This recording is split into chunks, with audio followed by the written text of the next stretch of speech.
శ్రీరంగ నీతులు ఈ cinema story విషయానికి వస్తే, ఈ సినిమాలో 3 స్టోరీలు ప్యారలల్గా నడుస్తూ ఇందులో ఫస్ట్ స్టోరీ వచ్చేసి సుహాస్కి ఫ్లెక్సీల పిచ్చి ఉంటుంది అనమాట. దాని గురించి అట్లా నడుస్తుంది. ఇంకోటేమో అంటే ఫాదర్ కొడుకు ఇట్లా మద్యం గంజాయికి అనేసి బానిస అవుతాడు అనమాట. ఆయన ఎలా మారుతాడు అనేది ఆయన లైఫ్లో జరిగేవి నీతులు ఉంటాయి ఇక అవే చెప్తా ఉంటారు సినిమా మొత్తం ఫస్ట్ హాఫ్ అంతా. ఇంకో స్టోరీ ఏమో విరాజ్ అశ్విన్ రోహాని శర్మది ప్రేమించుకుంటారు అనమాట. వాళ్ళ ఇంట్లో చెప్తానికి చాలా ఇబ్బంది పడతారనమాట. ఇది ఒక స్టోరీ అనమాట. ప్యారలల్ నడుస్తూ ఉంటాయి అనమాట.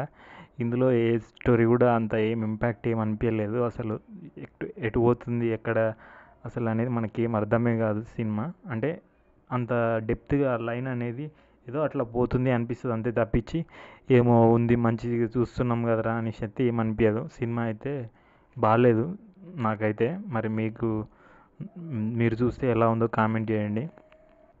Thank you for watching. Like, share, subscribe and comment.